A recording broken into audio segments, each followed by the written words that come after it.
এই জন্য জালিম সম্প্রদায়কে আল্লাহ তাআলা তখন আগা থেকে কাটে না। আল্লাহ তাআলা জালিমদের মূল উৎপাটন করে ফেলে, শেকড় উৎপাটন করে ফেলে, যেন ভবিষ্যতে এই কেন্দ্রিক জালিম আর তৈরি না হতে পারে। এই জন্য আল্লাহ তাআলা আমাদেরকে কোরআনুল কারীমে বলছেন, বান্দা আমি যখন জালিমদের শিকড় কেটে দেই, আমি যখন জুলুমের অত্যাচার থেকে তোমাদেরকে বাঁচিয়ে দেই, ওই মুহূর্তে তোমাদের করণীয় কি?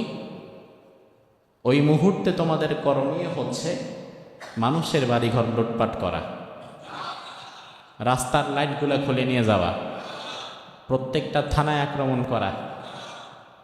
আল্লাহ তাআলা বলছে, বান্দা আমি যখন জালিমের মূলোৎপাটন করে দেই, তখন তোমাদের সর্বপ্রথম কাজ হচ্ছে আলহামদুলিল্লাহি রাব্বিল আলামিন, একত্রিত হয়ে সকলে আল্লাহর প্রশংসা করা। আর আল্লাহর প্রশংসার প্রথম ধাপই হচ্ছে সকলকে সমস্বরে চিৎকার করে বলতে হবে আলহামদুলিল্লাহ।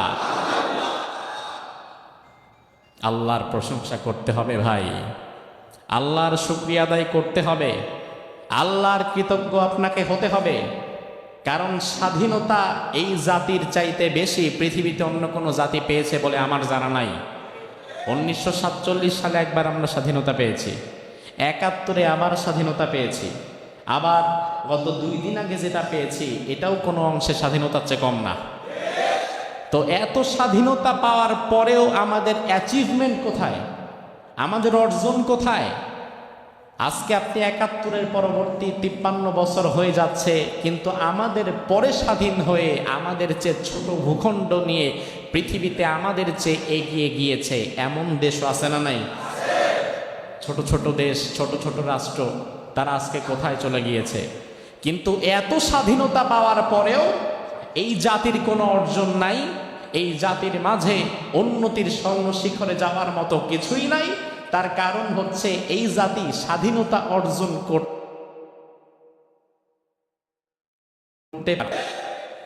ভালো করে মনে রাখবেন, স্বাধীনতা অর্জন মানে এই না যে আপনি এক জালিমের হাত থেকে মুক্ত হয়েছেন আবার আরেক জালিমের পাচাটার জন্যে। এখন আমাদের মানসিকতা তেমন হয়ে গেছে অনেকের, ওনার মানসিকতা হচ্ছে উনি এক জালিমের হাত থেকে মুক্তি পেয়ে খুব খুশি, এখন আবার আরেক জালিমের পাচাটা শুরু করেছে।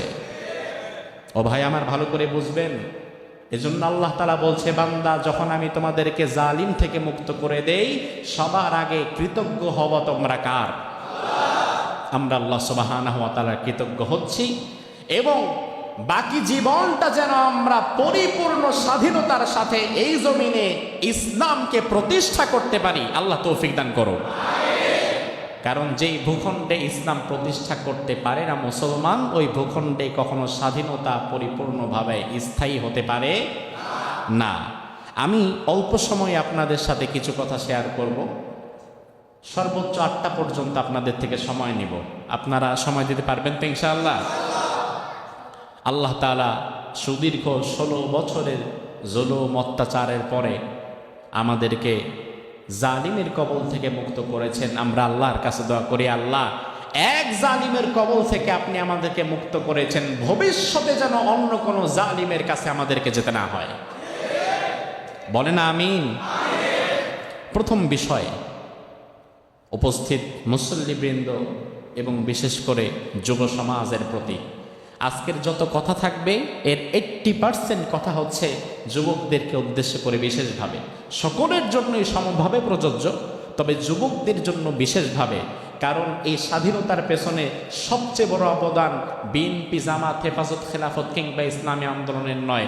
এই স্বাধীনতার পেছনে সবচেয়ে বড় অবদান হচ্ছে এদেশের যুব সমাজ এবং ছাত্র সমাজের।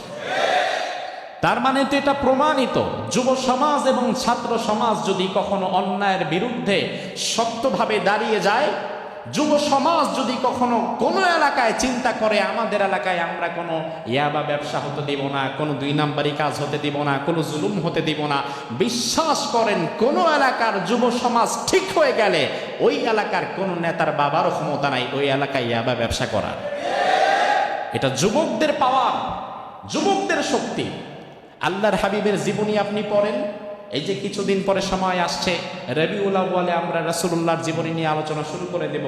জীবনী প্রসঙ্গে আপনি যখন পড়বেন আপনি দেখবেন আল্লাহর হাবিব